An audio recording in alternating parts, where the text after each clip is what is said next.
hours a day you waste or how many hours a week you waste. And the classic answer is something like 4 to 6 hours a day. You know, inefficient studying, watching things on YouTube that not only do you not want to watch, that you don't even care about, that make you feel horrible about watching after you're done. And so if your life isn't everything it could be, you could ask yourself, well, what would happen if you just stopped wasting the opportunities that are in front of you? I should lose weight. I should work out. I should work harder. And then you know what? People don't do their shoulds. They get mad at themselves. And suddenly the thing you said should happen has to happen. That's when human beings change. Let's make it happen right now. Me and you, let's make it happen right now. Me and you, because you're smart enough.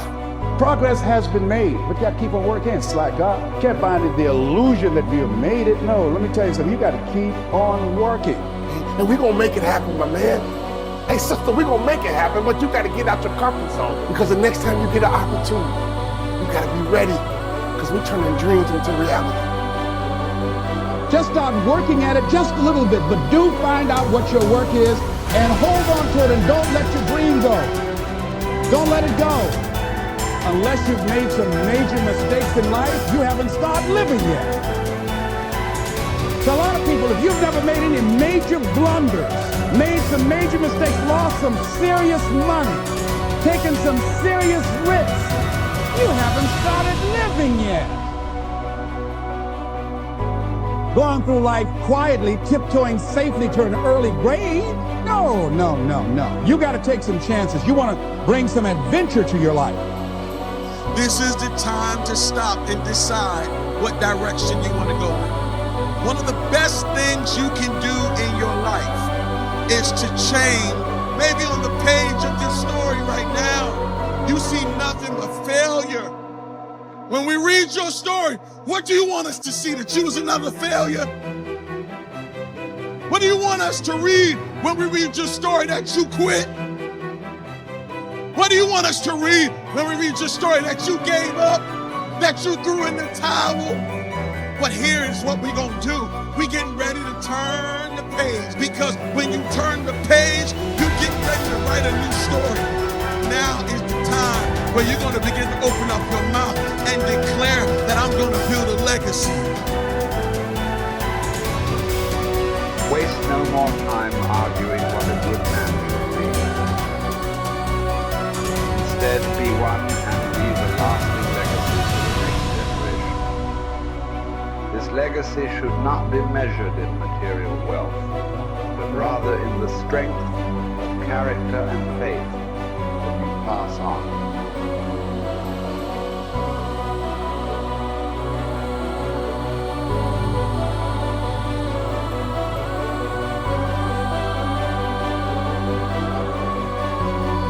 I genuinely am a force to live in the world. You may not understand that yet, but you will eventually. And I genuinely believe I'm acting under the instruction of God to do good things. I want to make the world a better place. I genuinely believe my legacy is a good legacy. And I believe that eventually, when the legacy media catches up, they're going to understand I'm a good, positive influence. I think a man should have absolutely no interest in whether he's actually happy. If I wake up and I'm unhappy, I will do the exact same things as if I am happy. I will go to the gym the same. I will work the same.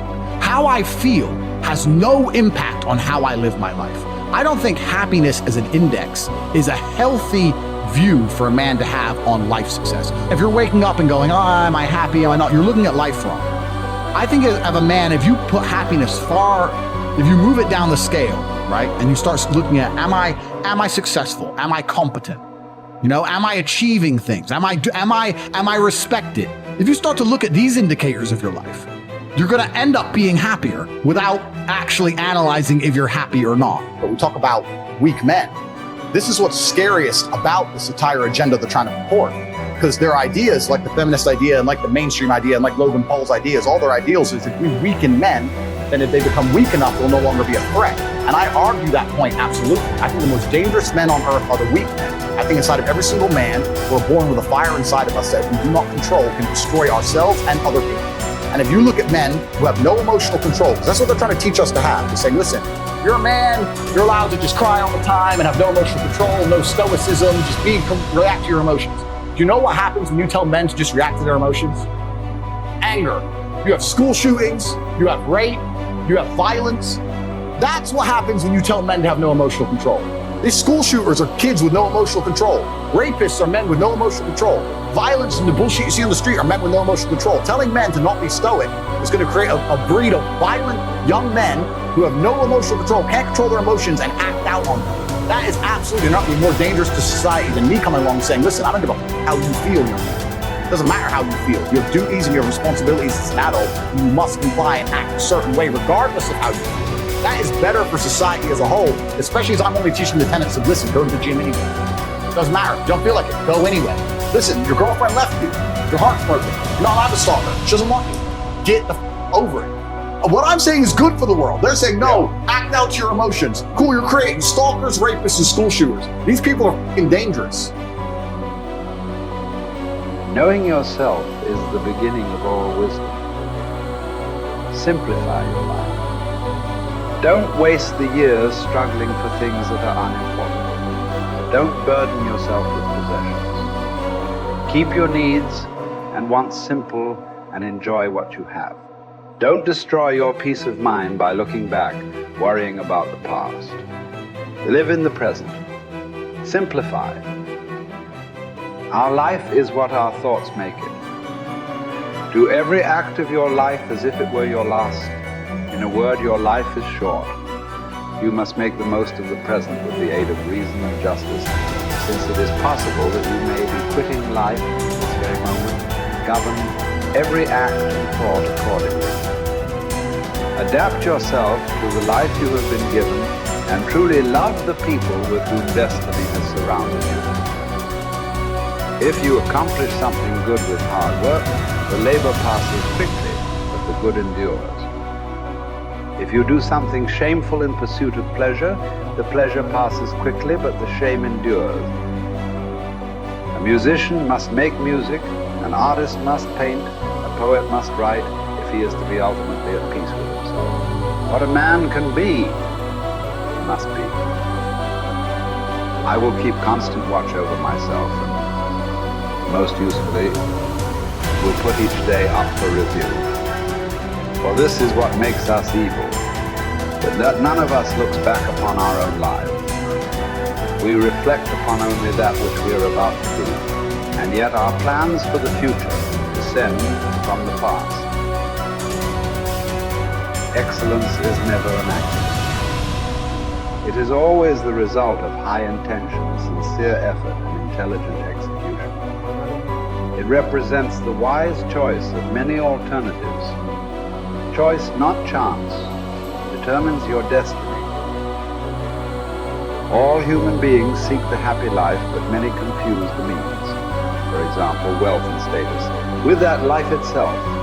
This misguided focus on the means to a good life makes people get further from the happy life. The really worthwhile things are the virtuous activities that make up the happy life, not the external means that may seem to produce it. Mark how fleeting and paltry is the estate of man. Yesterday in embryo, tomorrow a mummy or ashes.